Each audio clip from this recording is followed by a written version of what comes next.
What is going on YouTube and y'all squad? This is your boy Socrates. This is your review for Real Housewives of Potomac season 7. This is the reunion part 2. We only have one more part, that is next week, which is good because they normally trying to give us a 4 and sometimes we don't need a 4.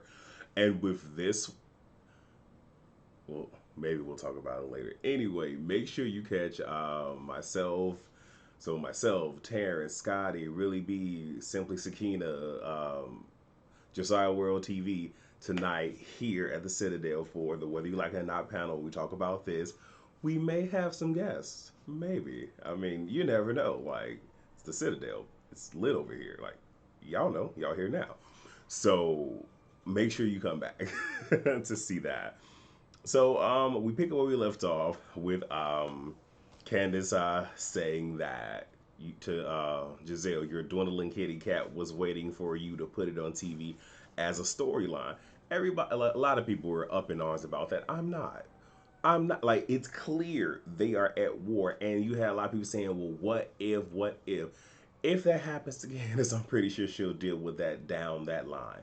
But right now, we going at it, and I always say, all is fair in love and war. The only thing is, you just gotta deal with the aftermath and the casualties and all the other damage that has happened. But some people are internalizing it, and Candace wasn't talking to you. But again, this one was coming for her marriage. I'm cool with it. And then she says, "You sat with Robin and Karen saying Chris needs to apologize, but we are still waiting on you to tell me what he did."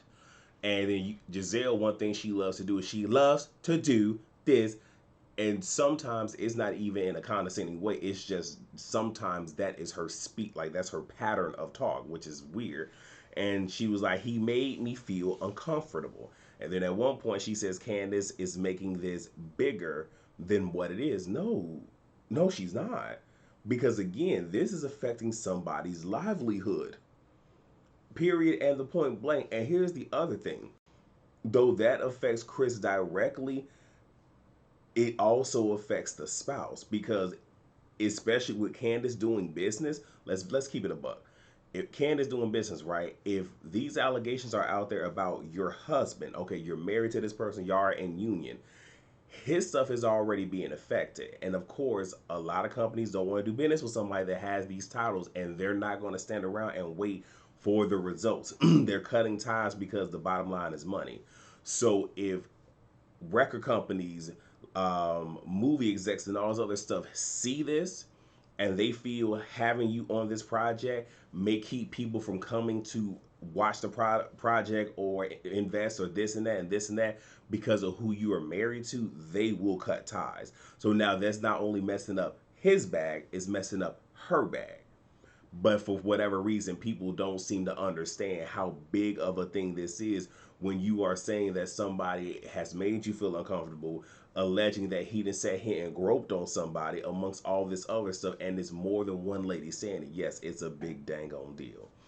Talking about, so she made it bigger. So Candace is over talking Gizelle. I wasn't mad at it. And then Gizelle, because again, this is a clear sign of, she's not a, I don't want to say she's a narcissist, but she has narcissistic behaviors. But this is clear of a person who does not want to be held accountable, because people who don't want to be held accountable will take anything and be like, okay, now this I don't like, okay, I don't even want to talk anymore. And I'm mad that Andy allows her to skate like that, where it's just like, no, no, no, this is about y'all talk. And then Mia wants to play Captain Sable, and Candace is pretty much still talking to Gizelle. Hush, continue. And I'm like, good, good. And here's the thing: Candace didn't even have to address Mia. She could have just let Mia talk and still just stay right here. Okay, your sights is right here. So now we get the Chris and Deborah footage. Ashley says she was surprised at Deborah's words, giving what the footage was, but Deborah still stands by the footage and what he said didn't line up. So Deborah feels that production is saving Chris. I don't believe it. And then the whole happy Ed, so Deborah and the happy Eddie thing, and Wendy's whole thing is like, it's unfortunate that men in general, but especially men on this cast, can't perform just a regular gesture like smiling at somebody or can't talk to somebody. That one was a dig at Gizelle, for fear of it being misconstrued. And it is sad. And let me be clear, like, women nowadays, you have to be hyper vigilant. You have to. Mofos are crazy, especially if you stay in Chicago. You really got to be hyper vigilant. So yes, you got to sit here and take all these other precautions, but it does suck, especially when you've been around this person and all this other stuff, and there's cameras and there are all these other people around you. Giselle, like, if something really was going on, you could have got somebody's attention. I'm just saying. Anyway, so Candace IG Lives comes up. Andy says to Robin, now this is him defending Candace, and says to Robin, Candace actually gave your business props in that live. And that's what a lot of people said. I didn't watch the live because I didn't know that it came out. And I'll be honest, I wasn't going to go back and watch the live just for context. I wasn't going to do that. I was just being honest. Robin says that she didn't see it in real time, and then a blog sent it to her. So all the blog sent her was that snippet. That was a sign that they were trying to start chaos between you and your castmates, and you allow it to happen, because why not ask them, can I have the full footage? No, no. But she made a confession, so give me a second. She said she felt she was talking about the majority of the cast, because Ashley doesn't have a business that she promotes on the show. Gizelle doesn't have a business, bang bang, because she has never confirmed truly that every hue has truly been liquidated. So shots fired there. And but then she says ultimately she was just upset at how she had treated her up until that point. And I put in my notes, see, that's the source of the fire. Because y'all, I've been saying this for the last couple of weeks. I want y'all to get in y'all heads. That a lot of the times when people going at you, they hit you with the smoke screen. Now, of course, where there's smoke, there's fire, but you got to sit here and navigate to find the fire. Most of the time when you find the fire, you sometimes find where it has extended to. So now you got to find where the fire actually originated. And then once you find where the fire originated, you find the source. Once you find the source, then you can properly put the fire out, depending. Because there's some fires where you just got to let that mug burn because of. So in this instance, in Robin saying, well, she didn't like the way that she was being treated. There's the source of the fire. So you did this out of spite.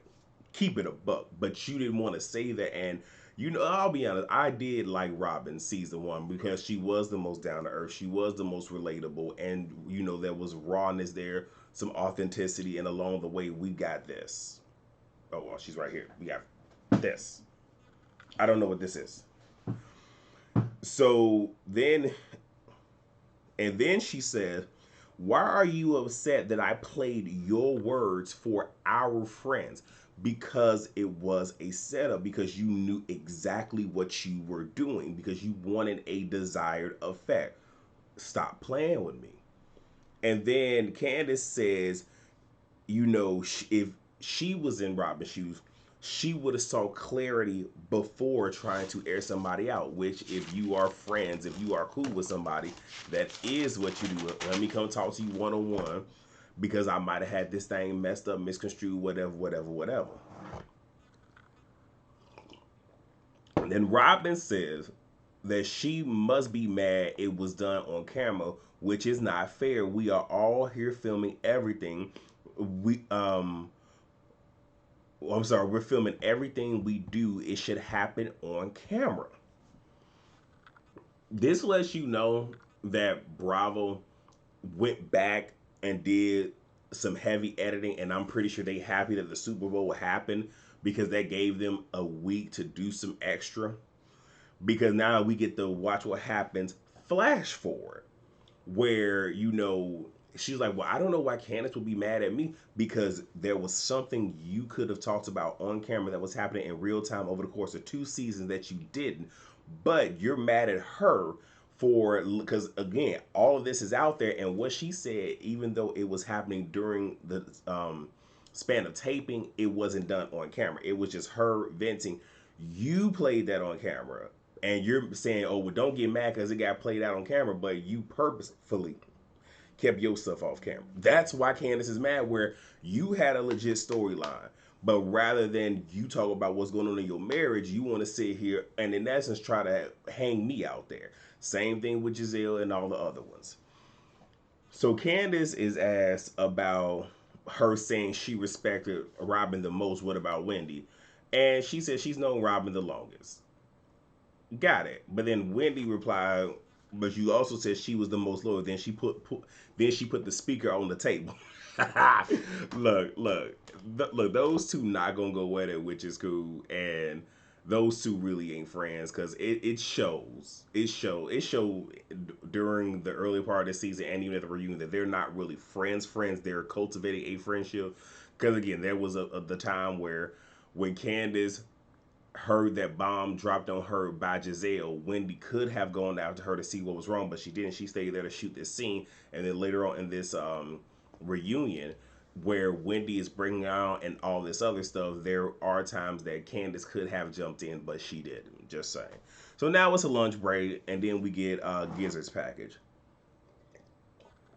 So Karen copying the Housewives comes up in terms of events and whatnot. And then, Karen's live show is, compared to the Countess Luann, so the Countess in France. And then talking about the Ladams and what would the Robins be? Boring. And what is so interesting is this is Giselle's package, right? We just got her package. But in talking about her package, we start off by talking about Karen. Now, let's be clear. Karen ain't had much to talk about, but neither has Gizelle. And all Gizelle has is her sitting here using somebody else's marriage as a storyline. Nevertheless, it does suck when somebody else is opening up your package. Yeah. So Giselle talks about the surgery. Says it's supposed to be in 3.5 hours, but it was actually 8.5 hours. Um, Let me see. And then somebody mentions, she says that women kind of were reaching out about her really putting this out there because of how many women deal with this, which we all as reviewers have been saying. You had some people like, oh well, Cynthia went through and da da da. Yeah, Cynthia did, but again, how Cynthia dealt with it and how Giselle, I'm about to call her Karen, Giselle deals with it, two totally different things and different stages in life, the whole nine. So it would have been nice to see, but that means we would have got a more human version of Giselle and not the stoic ice queen that she likes to portray. And then she said she was reluctant to tell her girls on the show, um, said, and she starts to get choked up and she says, we'll talk about it later. And this lets you know that Giselle feels that she runs this because even Andy has said, you really don't talk about your life like that because y'all allow her. That comes up in a little bit yet again. But I appreciate the fact that Andy said, no, we're going to talk about it now. I'm like, thank you. We don't get this from Andy often because he lets her skate. And then she says, her sister was getting hourly updates. And then at one point it stopped. And when that happened, then because her sister would get hourly updates, didn't know she had a sister. Her sister was updating the daughters, and then at some point, the sister stopped getting updates, and she not getting updates. The girls not getting updates. The girls getting worried, so they started thinking the worst. She didn't want to stay in the hospital, the rest of the day, but because of how long it took, she had to spend the night. Her bladder was compromised, and her girls were just done. Like they just didn't know what was going on, and they just were spent, which is understandable. Andy brings up her not sharing on the show, but expecting more of the women. Giselle blames production. That'd be the first thing people go to. Now, look, let's be clear. Let's be clear. To an extent, it is production. To an extent, because they do film a lot, but depending on the story that the show is trying to tell, they may or may not include certain things. And even with some of the solo scenes, if it ain't hidden for nothing, if they're not really giving anything, then no, they're not going to use it. And we've also gotten to the point where it's all about group scenes and group drama, which is why you get little tidbits of them in their personal life, and then everything else is group events. To a certain degree, I can't understand them, but I feel that she's lying because I feel that if she was really going through the motions, we would have seen that.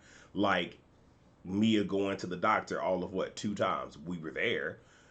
when Wendy went into the hospital, granted that was an emergency type thing, but there was footage that Eddie had, and they went and used that because they could have just did a black screen with white text said, at this time when he went to the hospital, blah blah blah blah, and now she's back at home. But we really got to see her going through the motions. And so whatever, Giselle. But she says that blames production, but then says that she doesn't want to share her personal business with people that she don't like, but you expect them to do it for you. And then she says, if I ask these women a question and they don't answer, then it just is what it is. And many of the girls disagree, which is like, no, you bully us, you probe, you keep pushing. And I wish that Andy would have stood there a little bit longer, and not even that, provided her with instances of, you asked this person didn't want to, but you kept doing this. Like, I wish Andy would have done that. But again, he likes Gizelle. He's not going to go too hard. And Steve comes up in conversation, somebody that we saw for a brief moment. Candace yawns, I yawn, we moving on. We get the Wendy package. She has to slow down a bit. Ashley and Candace, but primarily Ashley, was talking her out of the whole restaurant thing. Mia is asked, why did you throw a drink on Wendy? And she did, and the thing is, because she didn't say anything about your husband, Mia says she had enough of Wendy talking. Andy mentions that she made Peter's comment bigger than what it was. Facts.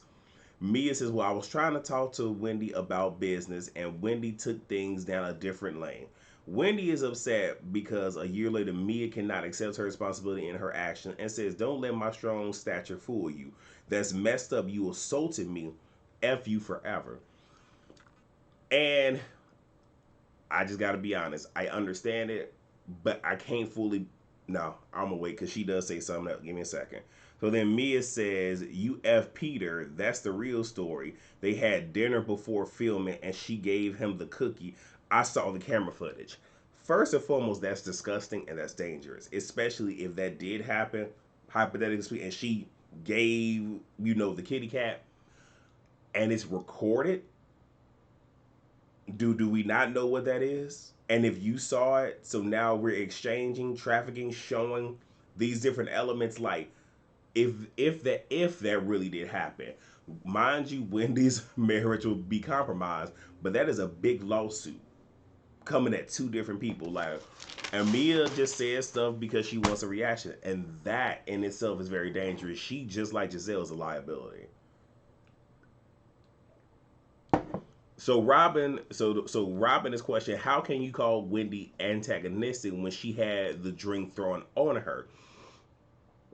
And let's be clear, you can be antagonistic in the midst of a conversation, but for those who don't remember, after Wendy was doused, even though she really wasn't doused, but after the drink was thrown, it was after that Wendy did become more elevated and activated, and it was then that Robin pulled out her phone and began to sit here and egg her on, saying, you're being antagonistic, don't do that. That's what we're referring to right there.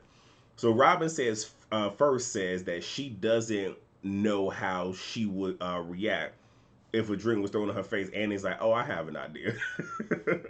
And she says everybody has the right to react the way they want to.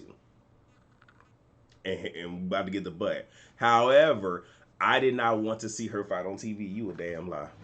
You a damn lie. And she was even saying, and people are overlooking the fact that, that I said, if you don't want to fight, then don't. No, you wanted them to fight because you didn't want it. Let me phrase it. You wanted Wendy to strike Mia with her hand or with a foreign object, because it didn't matter what Mia did. You wanted Wendy to do it so y'all could have rallied behind and did the whole oh my gosh. And Karen had asked her, then why would you say fight or shut up? And that's when Robin said people are missing the fact that she said, just don't do it. And Wendy says that doesn't change the context of what happened. I was assaulted twice, and the person you talked to was the person who was attacked. Robin says she doesn't condone the actions, but understands the frustration. And again, smoke screens. But then she said, but we weren't friends. Because there was one point in the season where Robin pretty much said, well, I just don't like her, so I don't care. That is real. Say that. Be there. And then she says, and Karen was the perfect person to stop it, but she chose to excuse herself because Karen was physically in between them. And Karen's just like, no, no, especially when you were the one egging this on, you not finna put this on me. How the hell I get in this?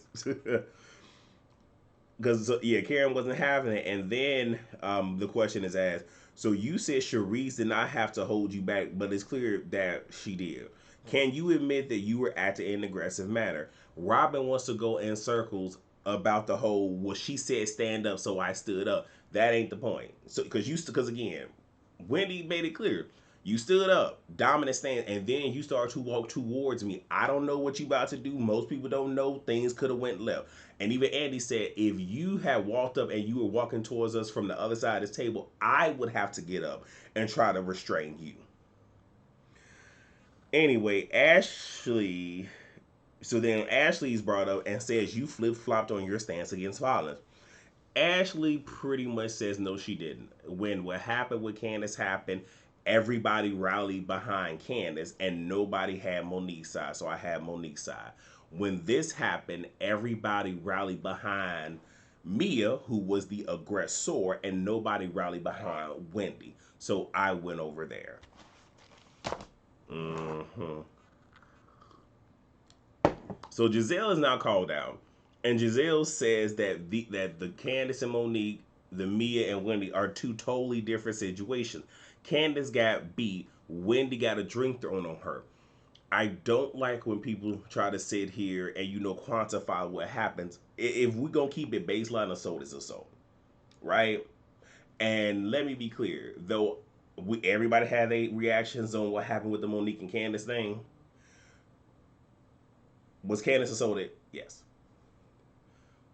Again, and here's the I understand how and why all of that happened, but the end result, yes, she was assaulted. Boom.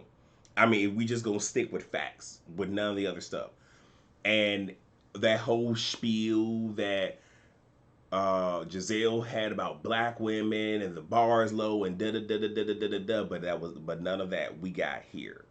And Andy said, Chris says to her, Chris made you feel uncomfortable. She's like, yes. Wendy felt violated. Then she says, I don't like her. Thank you. See, again, I need people to stop throwing up the smoke. Just tell us what the source is. Be like, well, this and this happened. Well, I don't like her, so I didn't care. So you move the goalpost because you didn't like her. Is ultimately what it is. Like, just say that. And Candace says to her that speaks to your moral compass. Andy says that doesn't hold up in court. And then Wendy is choked up and says that is effed up the way this situation was handled in this group. It took everything in me to keep from fighting you because of the woman I am. I came to your room so we can move on as a group. I don't F with you. And Gizelle go say, didn't y'all kiss and didn't you show her your snatch? Gizelle, if you not finna sit here and talk about your stuff, stay out of other people's stuff. But here's where I'm gonna get you, Wendy, because I said I was gonna come back to this. I don't know why you went to her room. I don't know why y'all had that conversation. And you said you did it so that y'all can move forward in the group. Translation: I did it because one that many people filming with me. Y'all were trying to ice me out. I need to make sure I stay on this show. I'm just saying, keep it a buck. It is what it is. But because you did that, it's like I feel bad for you. But I empathize, but I have no sympathy. There we go. So now we get the colorism thing, and I'm gonna talk about it here. I don't think we're really gonna talk about it tonight because honestly, we got nowhere. Because Andy says, as a white man, he doesn't feel equipped to have the conversation. Facts. And then producers contacted the cast, and the cast felt that it would be best handled if they just had a conversation amongst themselves with no mediator. Now, I feel like that was more of this is a more PC way of us getting through this thing. And they agreed to discuss it without a moderator. Candace, was mentioned since she was the most vocal. So she says, okay, I can talk about it as long as we agree on the definition. She reads it from her phone. They all agree on the definition. And then she says, okay, what instances? I have a reputation of crying, yelling, and screaming. But Robin has also yelled and screamed and got into Ashley's face at her restaurant with her finger in her face. And this is when, And then they showed a clip of her walking up in Monique's face when Monique had the umbrella. And then these were just instances that I wrote down.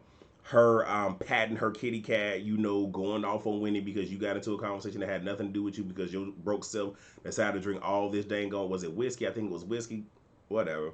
Being restrained by Cherise, not controlling yourself at the reunion when Katie cleared you. Just a few examples. And and she said it's not handled the same. Robin feels that, she's been called aggressive and a mean girl just sitting here today. And Candace says, yes, today, not consistently. Gizelle wants to know how, her being a crybaby, like, what does it have to do with the color of her skin? Being willfully obtuse.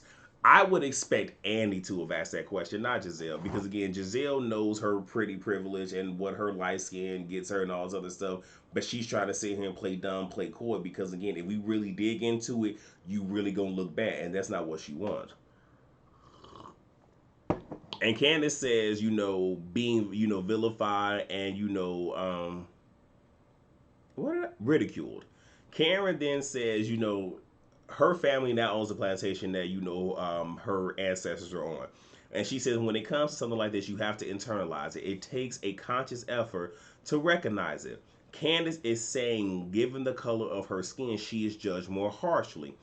Ashley says to Candace, Candace is who she is.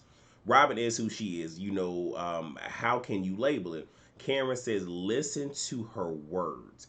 She feels a certain way. It starts there. Ashley says she understands that Mia, Robin, Karen, Gizelle, and herself all get preferential treatment. She understands the privilege that she has as a light-skinned woman. She has an issue with everyone on the show, and her issues isn't in relation to the color of their skin. Candace tears up and says that she is happy that Ashley can acknowledge her privilege. Just Ashley, though. Mia gets choked up because she's raising dark skinned girls and doesn't want to be accused of colorism. And here's the thing, and I'm gonna keep it a buck. I saw this as I was scrolling through reels on Facebook. And this one year, I believe it was a European American woman, has said to a bunch of European Americans, like, look, just because you have relations with an African American man, that doesn't mean that y'all having these relations, having kids, that the racism has been, out of you. Like, it can still reside there. So just because y'all as light-skinned African American women have, babies by dark-skinned African American men, and y'all have dark-skinned, children, that doesn't mean that you still can't be colorist. That like, you having these relations doesn't, anyway, y'all know it. Let me get back to this, because we're gonna be here all day. And again, they ain't give us nothing, so I'm giving y'all more than what they gave us. Where am I in my notes, y'all? No. And then Wendy says, though we are shooting a show, let's be aware of the dog whistles. Nothing was accomplished. And I'm even trying to figure out, why wasn't Wendy asked about her experiences?